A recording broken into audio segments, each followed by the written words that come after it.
Well,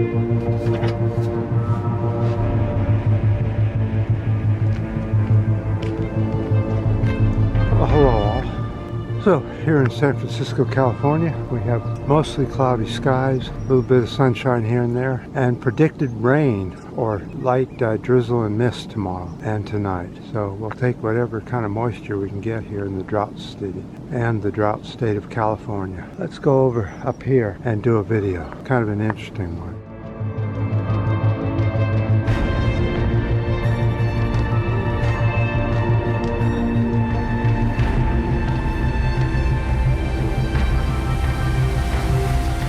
Okay, a new study, global warming, drove a deadly burst of Indian Ocean tropical storms. Researchers focused on deadly rains and flooding from 5 storms in February and March. The storms killed at least 310 people and destroyed more than 45,000 homes. It displaced about 500,000 people. Location that these storms took place in, Madagascar and Africa.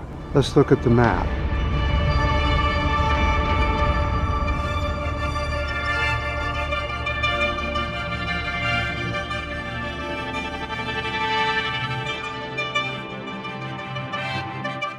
Now let's talk about the flooding over in Australia that's been occurring pretty much all for the last several months. Eastern Australia has had to endure 3 intense weather systems in 6 weeks that have led to record rainfall and flooding. Heavy rain included rain bombs and tornado-strength winds. By the end of March, southern Queensland and northern New South Wales had each received more than a year's worth of rainfall in just a week.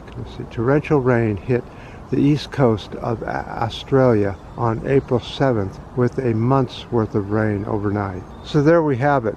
There's more and more obvious and more scientific facts that show that these flooding and rainfall events and these humongous storms that we're having all over the world are caused by global climate change, and that the problem here is that there's no way to reverse it. So the only thing that can be done is build against it, which means more concrete structures, more robust roadways and infrastructure. Losing expensive infrastructure is very costly to people.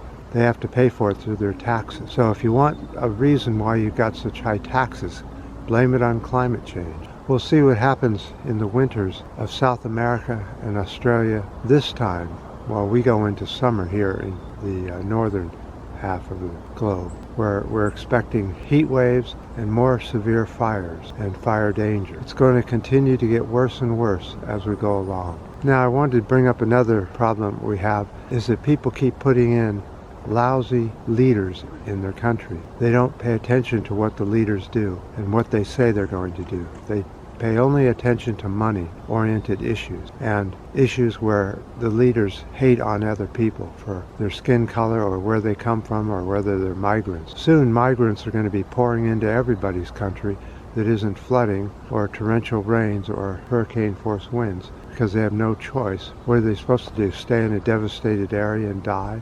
And these new politicians that are being put in will hate on them and get popular because of that, which is really disgusting. Another issue is bad leaders causing chaos around the world, like Putin in Russia. He now is threatening that he will attack all of Europe after he finishes taking Ukraine. Now, Ukraine is obviously going to fall unless a lot of countries join in with the fight and push Russia out. But as it goes right now, people are afraid of starting a major third world war, which would be the end of the planet for sure because of nuclear war.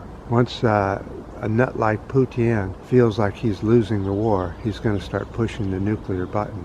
And there's not much we can do about it except push buttons back to him and destroying all of his country. And we hope that we destroy his country before he destroys everyone else's. Unfortunately, Russia has enough nuclear weapons to destroy every single city on the planet. The U.S. has enough nuclear weapons to destroy every city on the planet 7 times over. So it's obvious that we're in a real sticky wicket. So it's so important to to make sure that we do not put in bad politicians. Even weak politicians like what we have in the U.S. aren't any good. If we have these weak Democrats that can't stick up for good ideas like Build Back Better, which would have helped the environment a lot and taken care of a lot of the problems that we have here in the U.S. But because we have such weak Democrats, they can't even get that together. And now they've got other Democrats like Pelosi blaming the left for the decline of the Democrats and the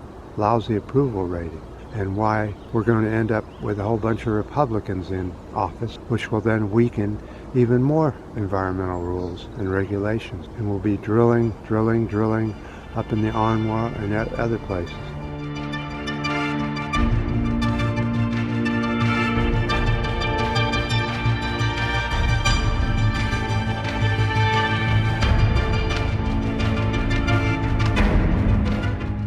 Now, on another issue, Biden is putting up an idea that he's going to put up another tar sands alternative pipeline that will bring the tar sands of Canada down to Louisiana, where it'll get processed and sold to other countries. This is a disaster. Since when are the Democrats turning into Republicans? People ought to be absolutely outraged about this. So if you think you're done with fighting for the environment, you're never done fighting for the environment. The environment needs your help all the time, and there's just a small group that's doing anything. We need to make that group much bigger and more aggressive on trying to stop these horrible pipelines and these awful environmental degradation like liquefied natural gas and being sold overseas to other countries that can then turn it into regular gas, and in the process putting CO2 and methane into the air like nobody's business. And they're also trying to put coal back on the burner, trying to bring coal back. It's up to us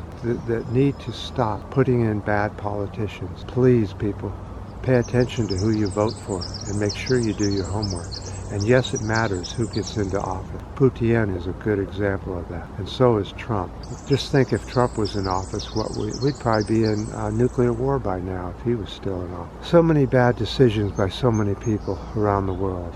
We need to wake up, and wake up soon before it's too late. I do appreciate all your guys' thumbs up, thumbs down, new subscribers that helps spread the word about the environment. By making this channel more popular and more people will see it, and the closer we'll get to live streaming, if that is even possible by the time I get up to 1,000 subscribers. So, until next time.